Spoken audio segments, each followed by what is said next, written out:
அந்த இடி முழக்கம் தமிழ்நாட்டோட போர் முழக்கமா மாறும். அந்த போர் முழக்கம் உங்களை ஒரு நிமிஷம் கூட தூங்க விடாது. நடக்குதா இல்லையான்னு பாருங்க. என்னடா இவன் இவ்வளவு ஸ்ட்ராங்கா சொல்றானேன்னு பாக்குறீங்களா? எல்லாரும் கட்சி ஆரம்பிச்சதுக்கு அப்புறம் தான் ஒவ்வொரு வீட்டுக்குள்ளேயும் போறதுக்கு ட்ரை பண்ணுவாங்க. ஆனா நாங்க அப்படி இல்லை.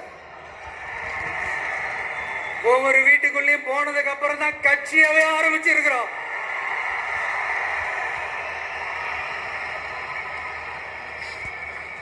அதனால ஒட்டுமொத்தமா எல்லாருமா சேர்ந்து இந்த திமுக ஆட்சிய கபட நாடக திமுக ஆட்சிய 2026 தேர்தலில் வீட்டுக்கு அனுப்புறோம். வீட்டுக்கு அனுப்புறோம். என்ன நண்பா, சரிதானே? என்ன நம்பி செய்வீர்கள் தானே? இப்போ உங்களுக்கு சின்னதா ஒரு சர்ப்ரைஸ். நம்ம கட்சியினுடைய வேட்பாளர் பட்டியலை இப்ப அறிவிக்க போறேன். மதுரை கிழக்கு வேட்பாளர் விஜய். இன்னும் முடிக்கல. ஒரு நிமிஷம், இன்னும் முடிக்கல. மதுரை மேற்கு வேட்பாளர் விஜய். மதுரை மத்தி வேட்பாளர் விஜய். மதுரை தெற்கு வேட்பாளர் விஜய். மதுரை வடக்கு வேட்பாளர் விஜய்.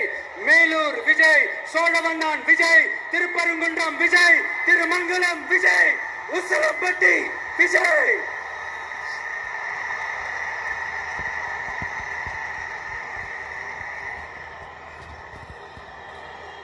என்னடா எல்லா தொகுதியிலையும் ஒரே வேட்பாளர்னு பாக்குறீங்களா?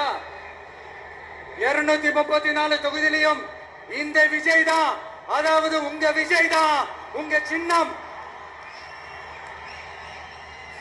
இன்னும் சிம்பிளா சொல்லணும்னா உங்க வீட்டில் இருக்கிற ஒருத்தர் தான் வேட்பாளரா நிக்க போறாங்க. அந்த வேட்பாளரும் நானும் வேறு வேறு இல்லை. நீங்க அவருக்கு ஓட்டு போட்டீங்கன்னா எனக்கு ஓட்டு போட்ட மாதிரி. இந்த முகத்துக்காக நீங்க ஓட்டு போட்டீங்கன்னா உங்க வீட்டில் இருக்கிற உங்களுடைய வேட்பாளர் ஜெயிச்ச மாதிரி. என்னடா இவர் ஏதோ ஓவரா சொல்றாரு நினைக்க வேணாம். பிராக்டிக்கலா அப்படிதான் இருக்கும், அப்படிதான் இருக்கணும். நீங்களும் அப்படிதான் நினைப்பீங்கன்னு நான் நம்புறேன். ஏன்னா இது நம்மளை விட நம்ம எதிரிகளுக்கு இன்னும் நல்லாவே தெரியும். அதனால எல்லாம் இந்த அதிகார பலம் எல்லாத்தையும் தூக்கிட்டு வந்துருவாங்க. வரட்டும், பாத்துக்கலாம். TVK will take it, TVK will meet it, TVK will compete with it, and TVK will conquer it. TVK will